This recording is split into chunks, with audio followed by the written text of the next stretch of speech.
பதவி விலகிய ஆளுநர் ரவி, புதிய ஆளுநர் நியமனம், ஜனாதிபதி அதிரடி அறிவிப்பு.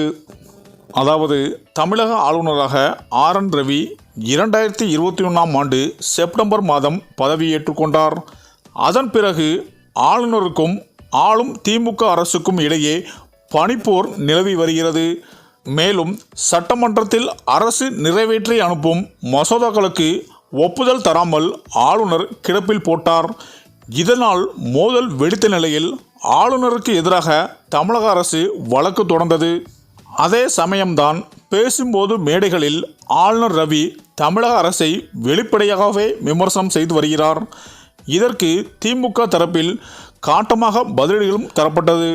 சமீபத்தில் கூட தமிழ்தாய் வாழ்த்து பாடல் தொடர்பாக ஆளுநருக்கும் திமுக அரசுக்கும் தொடர்ந்து பிரச்சனை ஏற்பட்டது. மேலும் ஆளுநர் ரவியின் பதவிக்காலம் கடந்த ஜூலை மாதத்துடன் நிறைவு பெற்றது. ஆனாலும் தமிழகத்திற்கு புதிய ஆளுநர் யாரும் நியமிக்கப்படாத நிலையில் ஆளுநர் ரவி தொடர்ந்து வருகிறார். ஆளுநரை மாற்ற வேண்டும் என கோரிக்கை திமுக மற்றும் அதன் கூட்டணி கட்சிகள் முன்வைத்து வருகின்றன. குறிப்பாக தமிழ்நாடு ஆளுநர் ஆர்.என். ரவிக்கும் ஆளும் திமுக தரப்புக்கும் பல்வேறு விவகாரத்தில் கடுமையான மோதல் போக்கு நிலவி வருகிறது. குறிப்பாக நீட் விலக்கு மசோதாவை ஆளுநர் ரவி ஏற்றுக்கொள்ளாதது இரண்டு தரப்பு மோதலுக்கும் முக்கியமான காரணமாக அமைந்தது. அதேபோல் 9 மசோதாக்களை ஆளுநர் இன்னும் ஒப்புதல் அளிக்காமல் கிடப்பில் போட்டிருப்பது கடுமையான விமர்சனங்களை சந்தித்துள்ளது. இந்த நிலையில்தான் ஆளுநர் ரவிக்கு எதிராக சமீபத்தில் கருப்பு கொடியும் காட்டப்பட்டது. இந்த நிலையில்தான் ஆளுநர் ரவி விரைவில் மாற்றப்படலாம் என்ற தகவலும் வெளியாகியுள்ளது. ஆளுநர் ரவிக்கு பதிலாக புதிய ஆளுநராக மத்திய அமைச்சர் வி.கே. சிங் நியமிக்கப்படலாம் என்ற எதிர்பார்ப்பும் நிலவி வருகிறது. மேலும் தமிழகத்தில் நடந்த ஏராளமான தேர்தல்களில் வி.கே. சிங் பாஜக மேலிட பொறுப்பாளராக பணியாற்றியவர். அடிக்கடி தமிழகம் வந்தும் சென்றவர். தமிழக அரசியல் களம் தெரிந்தவர் என்பதால் இவரை மத்திய அரசு பரிசீலனையில் வைத்திருப்பதாக தகவல்கள் வந்துள்ளன.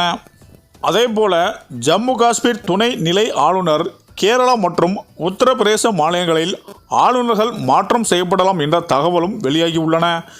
தமிழக ஆளுநர் மாற்றப்பட உள்ளதாகவும் தகவல்கள் வெளியாகி பரபரப்பாகவும் பேசப்பட்டு வருகிறது.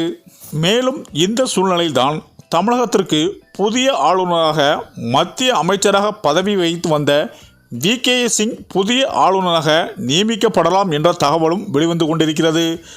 இந்த தகவல் ஆளுநர் ரவியை கடும் அதிர்ச்சியில் ஆழ்த்தியுள்ளது என்பதும் குறிப்பிடத்தக்கது என அரசியல் வட்டாரங்கள் பேசி வருகின்றனர். சரி, இந்த வீடியோ பற்றிய உங்கள் கருத்துக்களை கமெண்டில் சொல்லுங்கள். மேலும் வீடியோ பிடித்திருந்தால் லைக் பண்ணுங்கள், ஷேர் பண்ணுங்கள். மறக்காமல் நம்ம சேனலை சப்ஸ்கிரைப் பண்ணிக்கோங்க. நன்றி.